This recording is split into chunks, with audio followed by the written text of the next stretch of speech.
My wife hates me. That's fine. I don't really like her either. On our wedding day, we already figured out our divorce plan. We managed to coexist peacefully for 3 months. Then my wife, who usually acts like she's above it all, suddenly started nagging me. Dressed like that, who are you going to see? A guy or a girl? So late. When are you coming back? You have a curfew at 9, not a minute later. I just rolled my eyes, shrugged it off, and headed out. When I found out I was marrying Eleanor, I was kind of happy. After all, she's my type. She's got short hair, nice features, and big dark eyes.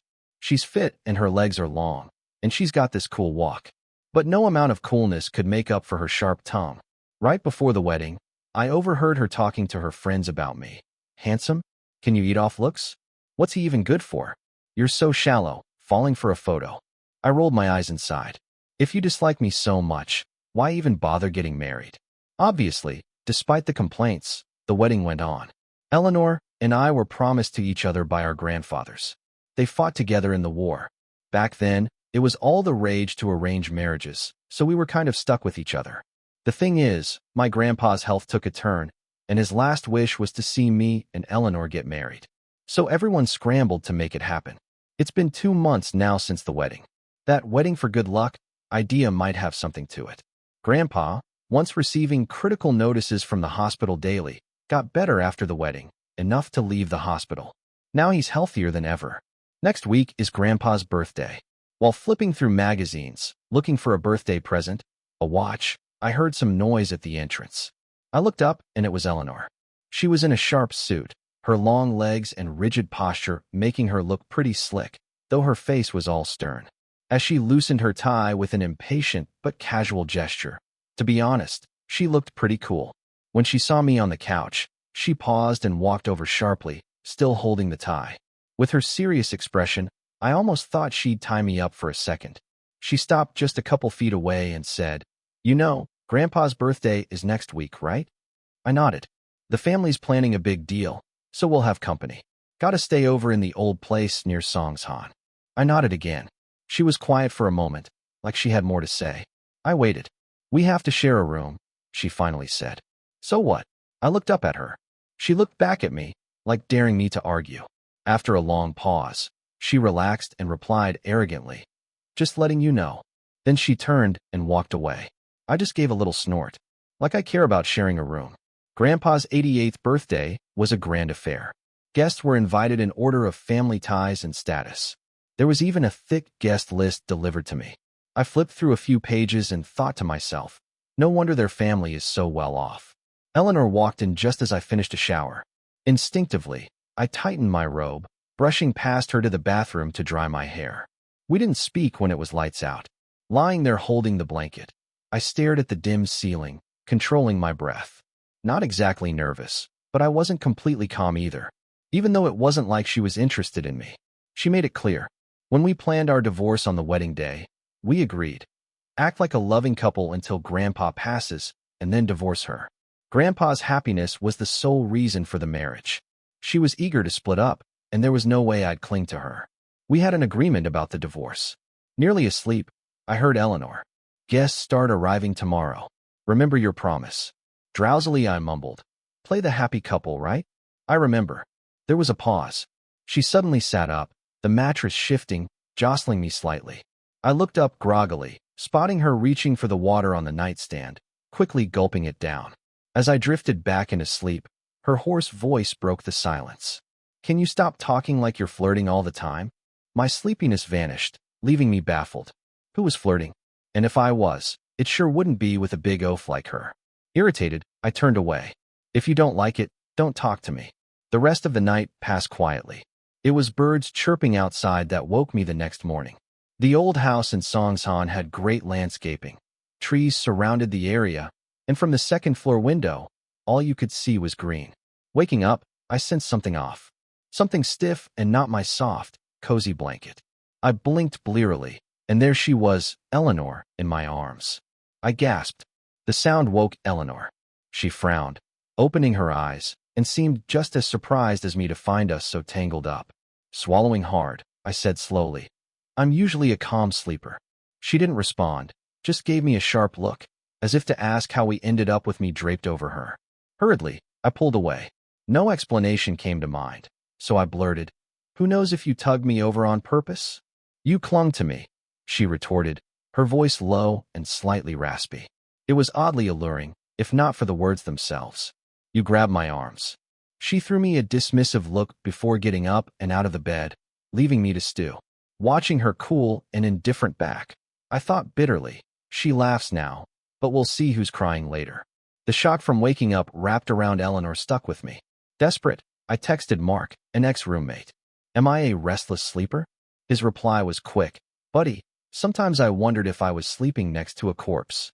Then what about this whole Eleanor situation? I glanced at Eleanor just out of the bathroom. Her hair was still wet, droplets dripping down her resolute jawline, tracing her neck before disappearing under her shirt, soaking a small part of her chest. I licked my lips absent-mindedly, and a wild thought flashed through my head. Am I into women now? To be honest, Eleanor's an undeniably alluring woman. She had a wild streak in her youth, and her grandfather sent her to the military. It didn't tame her entirely.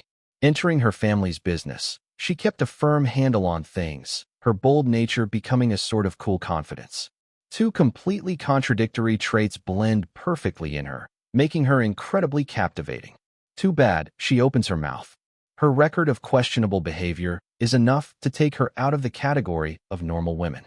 For me, to avoid repeating the chaos from the morning, I tidied up a bit before bed. I lay flat, legs together and hands neatly on my stomach, with the edges of the blanket tightly tucked in. Even if Eleanor tried to steal the covers, I wouldn't budge. I thought that would do the trick, but nope. The next day, I woke up in the same position, still clinging onto Eleanor. With her fierce sleeping habits, Eleanor raised her eyebrow casually. I scratched my head, feeling defeated and questioning everything. Why is this happening? Am I really that into her? I complained. Did you really snuggle into my arms on purpose? She just gave a mysterious smile. Eleanor reached for her phone, tapped a few times, and showed me the screen. I knew you'd deny it, so I took a photo. In the photo, my half-profile is visible from above, with her body snugly in my embrace, looking like a helpless bird. My cheeks flushed, instantly embarrassed by my antics. In that picture, our size and skin color difference added a certain visual intensity, turning the crisp morning air into a soft warmth. Eleanor seemed to feel the same. She put down the phone and cleared her throat awkwardly. Got nothing more to say, right? I sulked. You had time to take a picture but couldn't push me away? I stared at her, trying to see through her eyes for the truth. With an innocent face, she said, I did push you. You always come back. What kind of person says stuff like that? Angrily, I shouted. Next time, kick me even if it kills me. She gave me a sideways glance. Why are you whining? Then she got out of bed. Who was whining? I swear, Eleanor's got issues. Like talking to people seems like flirting to her. I observed her during the day, and she spoke normally to others. It's just with me that she acts so flirty. She gets annoyed when I act flirty. Basically, when she hears me talk, she's annoyed. I've never felt this unwelcome in my life. It makes me want to bite her. But we still have to act lovey-dovey in front of others. Trying to maintain the act got tiresome real quick. I was so frustrated, I decided to fight back. If I can't annoy her to death, maybe my antics will. I deliberately wrapped my arm around hers, all friendly, like calling her wifey and sis alternately. Eleanor looked at me with shock, like she just took a big hit. She shook off my hand clumsily, scratching her arm as if my touch left goosebumps. Then she chugged a drink from a tray. I chuckled internally and whispered, Grandpa's watching. Grandpa was indeed smiling at us from a distance. Eleanor glanced over and stiffened, as if turned into stone, unable to move. She looked deeply begrudged but couldn't do anything. I almost laughed out loud, so I kept at it, getting bolder and more outrageous. I spent the whole day clinging to her. Even though Eleanor was over it, by the end of the day, I was disgusted by myself, too. Back in the room, I couldn't even talk to Eleanor. I piled up the blankets and pillows on the narrow chaise by the window, deciding I'd crash there for the next few nights. When Eleanor came in, she hesitated. Why are you sleeping there? I explained, so you don't worry about me taking advantage of you. She was silent. Later, with the lights out, she asked, Isn't it cramped? It's fine, I said, flipping over on purpose. After a moment of silence, she added, You move around a lot. Don't fall. I retorted, Why do you care? She fell silent. So Eleanor and I got stuck in this weird cycle. During the day, we were all over each other, acting like a picture-perfect couple. At night, it was like we were roommates, not speaking a word more than necessary. I didn't know what Eleanor thought about it, but it was messing with my mind. At least the big birthday event was wrapping up. Today was the final, most important day. Lots of people to schmooze with. I kept smiling, nodding, chatting, and toasting with them, becoming like a machine. Even though I only took tiny sips, I drank quite a lot by day's end. Feeling tipsy, I covered my mouth and muttered to Eleanor, "I'm not feeling great." Heading back to the room, she glanced at me then nodded. I must have been seeing things or was really drunk, because I thought I saw worry in her eyes for me.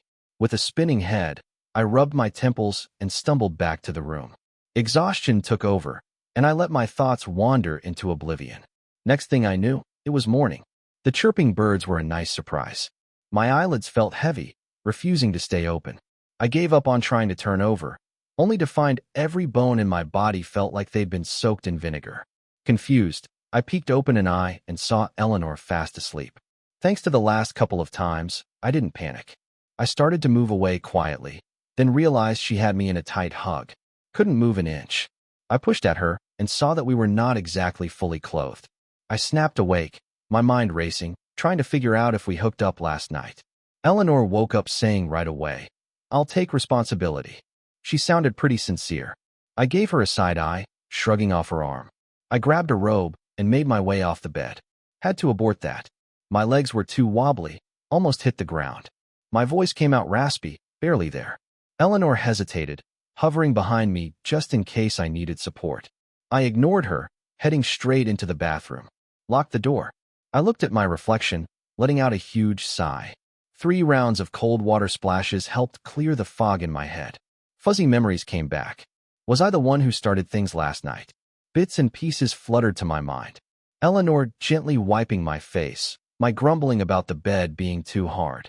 She sweetly carried me to a softer bed. Yet I couldn't stop complaining about my tie being too tight. She obliged every silly demand of this drunkard, and I, like a silly pup, slobbered all over her face in gratitude. From there, things just spiraled out of control. It was a night of wild chaos and bliss, from what I could vaguely recall. With hands over my face, I felt overwhelmed by this whole situation. Faking being lovey-dovey isn't cool, and purposely being overly affectionate is even worse. Not being able to separate dreams from reality is the worst of all. I was pretty dry, but I took a shower anyway. The warm water helped clear my foggy mind. Finally ready, I opened the door and found Eleanor all dressed up. Before she could even start speaking, I jumped in. "Look, we're adults. Last night was no big deal. Let's just forget it, okay?" She paused, then said, "I'm not that easy." "Well, I am happy now." I looked at her and reminded her of what she said before. She stayed silent, not sure if she forgot or just didn't want to say. I reminded her, "You said you'd divorce after Grandpa passed away." She looked like she wanted to argue, but then there was a knock at the door. Eleanor's mom was calling us down for lunch. That was when I realized it was noon already. Sleeping in was embarrassing, so I used Eleanor as a shield and sent her out first. I'm not sure what she said, but as I stepped out, everyone gave me looks of concern, as if I was some endangered panda. Anyway, the birthday party was finally over, and we went back to living our separate married lives. Still, what happened that night was like a thorn in my throat, occasionally pricking at me. Worse yet, every time I saw Eleanor, those thoughts popped up.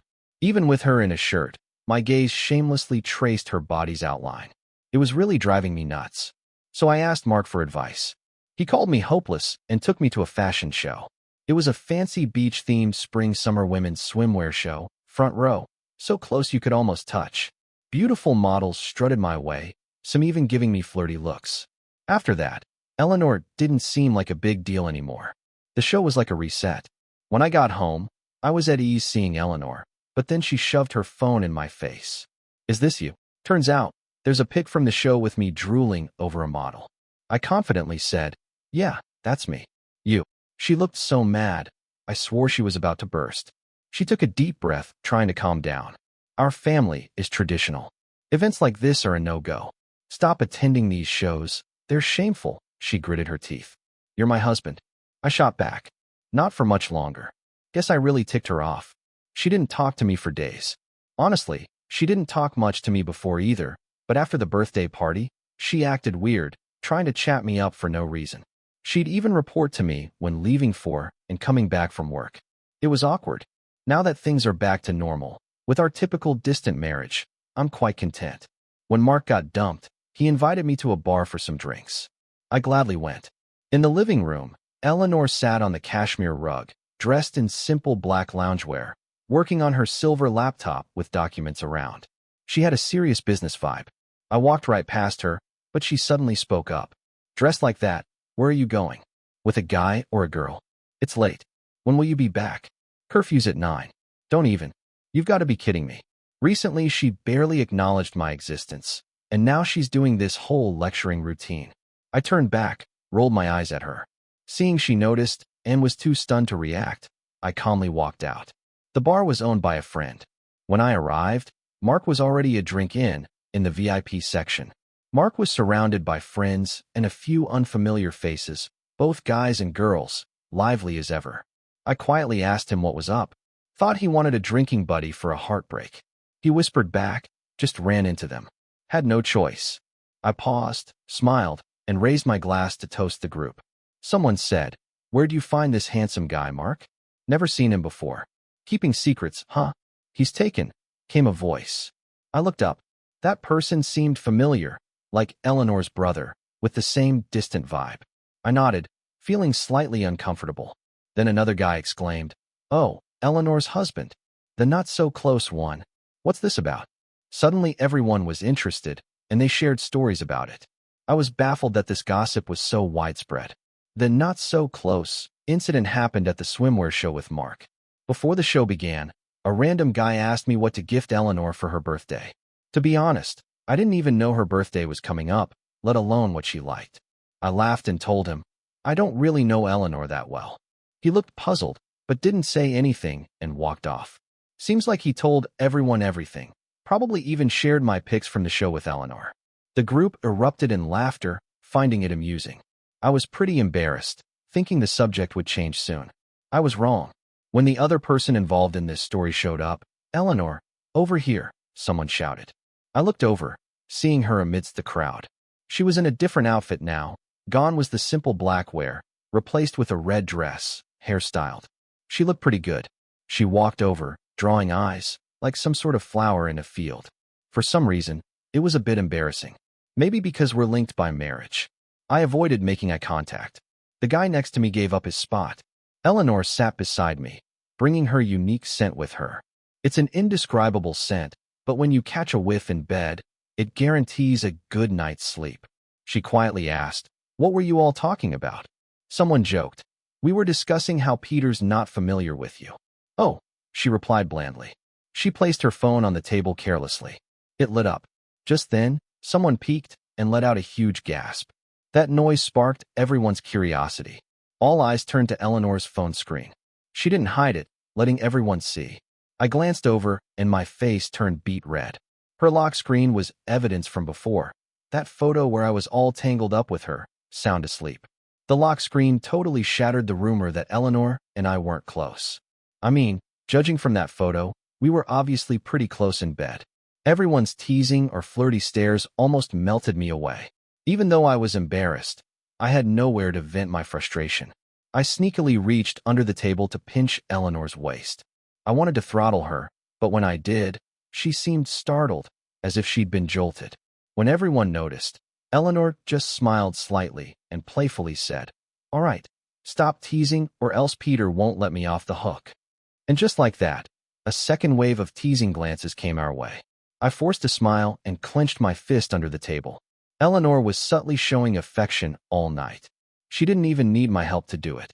She would just glance at me occasionally, stop me from drinking too much, or pass me a fruit plate when I looked bored. By the end of the night, everyone thought she really loved me. Even Mark was convinced, saying, "I didn't know how good I had it." Honestly, I was flustered, suspected Eleanor was getting back at me for embarrassing her at my birthday party. Finally, the evening ended. Since we'd all had a bit to drink, our family sent drivers to pick us up. Eleanor and I sat on opposite sides of the back seat, staying quiet. I figured it would be a silent ride home, but then she suddenly said, "Don't drink outside anymore." "Why should I listen to you?" I blurted out. Maybe it had been an act of defiance after playing along all night. She turned to look at me and said, "Do you remember what you were like last time you got drunk?" That got me. Drunk me had hugged and kissed her, acting like a puppy. So I went quiet. She kept watching me. Then her voice was a bit softer. "Can you not sit like that?" I couldn't see any issue with how I was sitting, so I didn't bother changing my posture, just resting against the car door, feeling like I had no bones. I snapped at her. "If you want to boss someone around, go do it at the office. I'm tired. I don't want to talk to you right now." "Clothes," she simply said. I looked down. My top was already short, and sitting like this made it ride up a little, showing some waist. I didn't think it was a big deal, though, so I grumbled, "If you don't like it, just close your eyes." The driver in the front had discreetly put down the divider between the seats and left a little blanket at our disposal. Eleanor grabbed it and threw it over, covering the exposed area. Her move made me want to laugh at how ridiculous it was. I sat up, looked at her, and asked, "Did you take the wrong pills tonight?" "No," she said. "I'm your wife." Since the divider was soundproof, I boldly replied, "A wife? We're going to divorce eventually." "No, we aren't," she replied, pausing. "Even if your grandpa passes away, we're not divorcing." Suddenly, I felt tense. "What are you trying to say?" Her eyes were suddenly determined as she looked at me. "I like you." I just couldn't wrap my head around it. How Eleanor ended up liking me. But ever since the birthday party, her attitude had been hot and cold, sometimes even a little possessive. I restated firmly, "That night was really just an accident. Don't feel like you need to like me because of it. There's really no need." I murmured. Her face darkened a bit, but it didn't faze me one bit. What I was really scared of was Eleanor liking me. "It's not because of that night," she said. "Then why?" I asked, falling silent when she didn't answer. "Didn't you dislike me before?" I tried to remind her of what she found annoying. "I'm so needy, always whining, picky with food, slow to do things other than looking good. I've got no redeeming qualities." For every point I mentioned, her face got a shade darker. "Aren't those the things you hated?" I pressed, before she took a deep breath, seemingly swallowing back her frustration. Her face softened a touch, and she said, "But now I like them." After a short pause, she turned to me. "So what do we do?" "I like you," she confessed. "Your whining, your slowness, your pickiness. I like them all." The sound of my heartbeat was loud in my ears. Her eyes were too bright, and I couldn't look directly at her. I turned my head away and surrendered. "Well, I guess if you like me, you like me." I figured someone like Eleanor, so proud and aloof, wouldn't actually do anything, even if she liked someone. But boy, was I wrong. She went straight to seduction. Suddenly, I often found her swimming at the pool downstairs or running on a treadmill in the living room. Every time she were next to nothing, she'd be there with this intense expression, drenched in sweat. It was like the air was thick with hormones. The whole scene was intense. It happened so often, I started to feel a bit overwhelmed. Swimming, sure, fine, but running with so little on, what could I do? Had to bear it. Covering my warm nose, I'd pour myself a huge glass of ice-cold water and quickly retreat upstairs. As time went on, Eleanor's teasing grew even fiercer. With a face and figure close to perfection, you'd think she'd keep a straight face and act all cool. But when she dropped that act and turned up the charm, there was no way someone with weak resistance like me could withstand. I didn't even dare to hang around the house much. I started spending afternoons in a cafe more often than not. Mark and I had opened that cafe right after graduation. I supplied the funds, he managed it. I didn't visit a lot, so showing up several days in a row caught Mark's curious eye. He wondered what was up. I shook my head but sighed internally. There was a femme fatale at home. Then suddenly, it was Eleanor's birthday. We went back to the family house for lunch. On the way back, she asked if I'd join a few friends to celebrate that night. I shook my head and said no. It just didn't make sense. Since we were bound to separate, best not to get too involved, easier to break up later. "Okay," she said, her voice sounding a little flat. I strangely felt a bit guilty. I mean, it was her birthday, and my response seemed a bit cold-hearted. Trying to make up for it, I awkwardly offered, "Happy birthday, have fun." "Thanks," she replied in a distant tone. She got back really late. She seemed pretty drunk, and surprisingly, it was Mark who brought her back. I hurried to help them into Eleanor's bedroom, watching as they carefully placed her on the bed. I couldn't help but ask, how'd she end up so smashed? She drank way more at Grandpa's birthday and was fine. Then one of them hesitated. Eleanor downed everything offered tonight. Got carried away since she was drinking so easily, another added. She didn't seem in a good mood, saying nobody cared if she drank, nobody to stop her, so she was blowing off steam. I blinked. Was she blaming me for not being there? After seeing her friends off, I turned to leave, but caught a glimpse of her lying on the bed. She looked uncomfortable, with furrowed brows and lips pressed tight. I hesitated for a moment, hearing her let out a soft moan. In my mind, I was just returning a favor. But then Eleanor opened her eyes, and we just stared at each other. She stared blankly at me, her eyes a bit red, her cheeks flushed with that tipsy blush, looking innocent and shy in a way. I pushed her away like I was burned. It got awkward real quick. Just as I was about to say something, she rasped, "I'm willing." I gave her a look. I thought, what do you mean you're willing? I haven't even said I'm willing. Drunk, Eleanor quickly fell back to sleep, but I was done with helping her.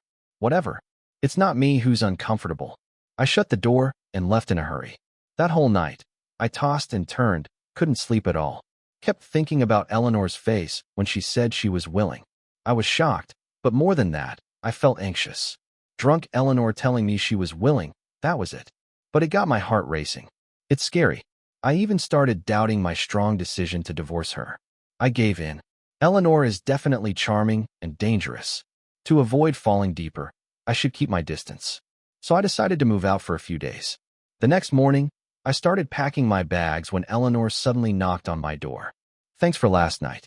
You heading out?" She was staring at my luggage. It was awkward. "Yeah, just going on a short trip. But could you maybe delay it?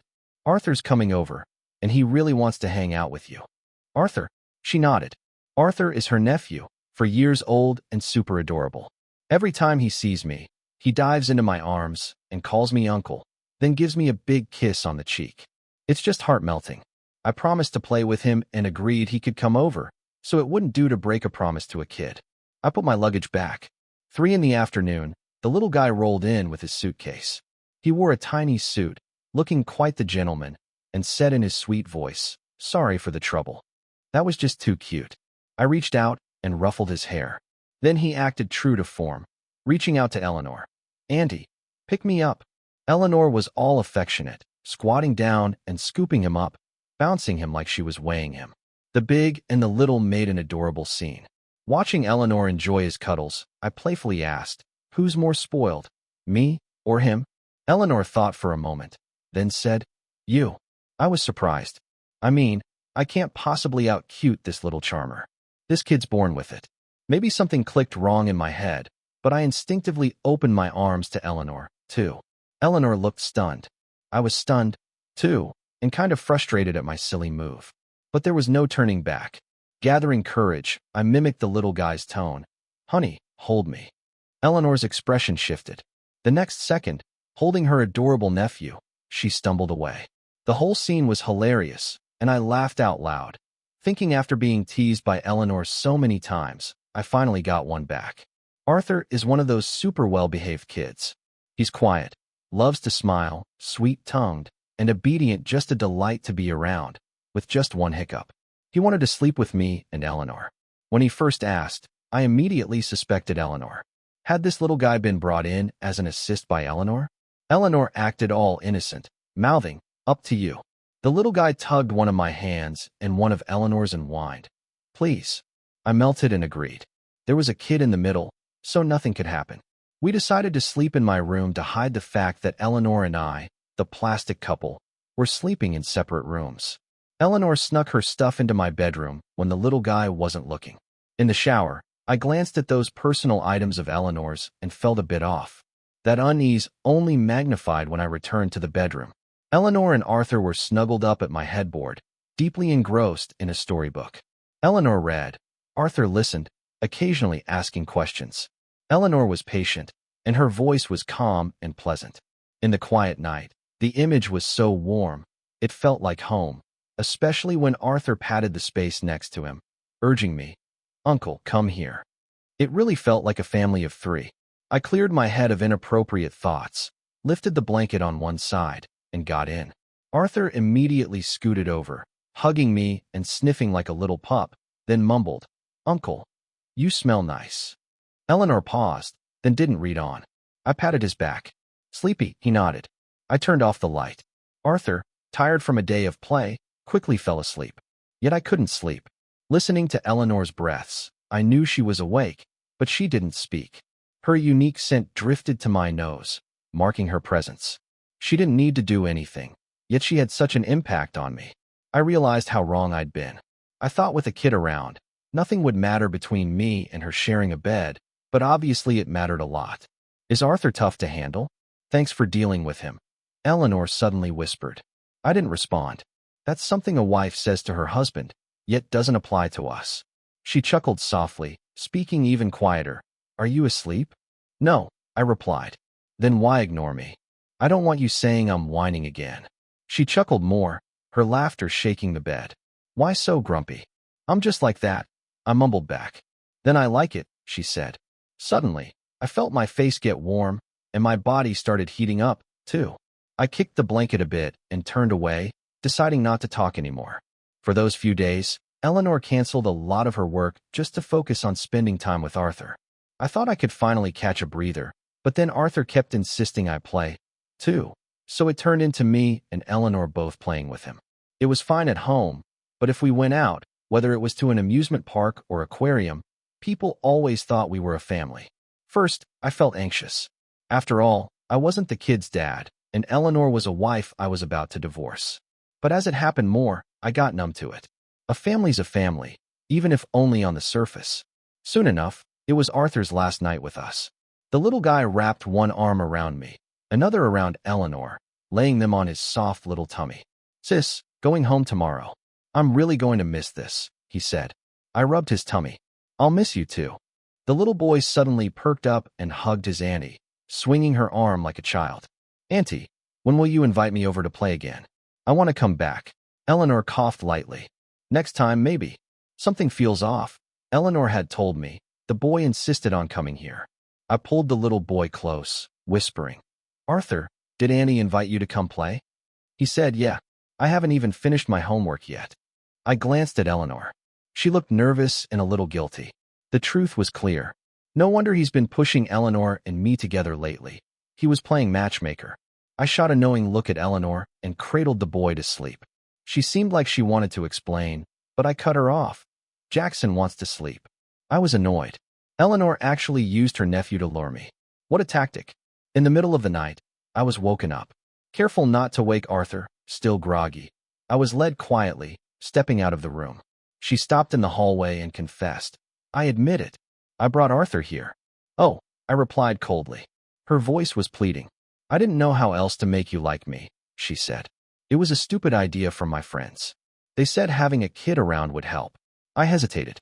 "But when you started packing to leave, I panicked, and here we are." I scolded her. "You're an idiot. They meant a kid of ours." Eleanor cheekily asked, "Would you like that?" I was speechless. She seemed to be waiting for my answer, but I'm not a kid. Suddenly, there was noise from downstairs, maybe the aunt for a bathroom break. The noise was erratic. I held my breath. We won't be discovered, will we? I was still scared. We stayed closely together, breathing each other's air until the noise stopped. I nudged Eleanor, but she didn't budge. She hoarsely asked, "When will you say yes to me?" I played dumb. "Say yes to what?" "You know," I thought. "And when did you start liking me?" She couldn't pinpoint a time, but said, "When you snuggled up to me back then." I lost it. I felt embarrassed and denied. "When did I ever snuggle up to you?" She said, "I have proof." I dreaded that photo and accused her. "So you didn't push me away then, right? You pretended to be all innocent. Admit it, you enjoyed it." I scolded. She admitted softly, "Yeah, it was nice." She pinched my waist, whispering, "So when will you promise me?" I felt a tickle and wanted to pull away, but there was no retreat in her embrace. Her eyes were intense and determined. I gave in. "Depends on how you behave." "You already said yes." She cheekily kissed me.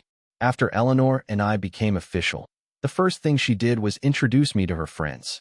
She said I left her teased by her friends for weeks after I claimed not to know her well. Even though some of those rumors got crushed, the gossip was out there. Today, we're here to clear things up. Right before going in, Eleanor grabbed my shoulder, staring intently at me. Seeing through her thoughts, I said, "Relax, I'll give you face in there." Eleanor shook her head. "No," she said. "I'm regretting it. You look too good, and it's all women in there.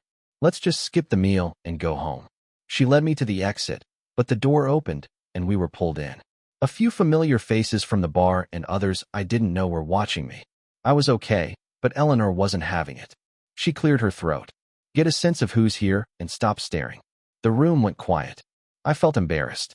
Some looked like they were holding back laughter. Someone couldn't hold it and laughed. "You teased us before, and now look at you. Are you like this when in love, too?" Eleanor shot back. "Is your husband more handsome than mine?" "My husband's the best." Another chimed in, and just like that, a group of women debated whose husband was the best looking, as if there were a prize. Eleanor seemed especially into it. I didn't know she had such a habit of bragging about me. Feeling shy, I sipped my tea quietly. I learned more about Eleanor's past during all the chatter. Never dated. No guy she liked. And if not for her grandfather pushing a marriage, she might still be single. I looked at Eleanor, still surprised. She has everything on paper, looks, background, so how come? On the way home, I asked her. It's not that I couldn't, I just didn't want to. Whatever crossed her mind made her smile. Back then, I thought it was just trouble. I glared playfully. Thinking about a future with Eleanor left me dazed. I asked, "And now what do you think?" She stopped the car, looking sincerely at me. She said, "All my heart is yours." "What do you think?" I shook my head. "Not good enough." "Say it again." She continued, "Want to be with you forever. No divorce, just us." I laughed. "Isn't that cheesy?" "Say it again." She started again. "Want you halfway," she muttered. Disgusted. "How come you're so needy?" I owned up. "What can I do? I am needy." "So what now?" With a voice mingling helplessness and hope. "Of course. Love you forever."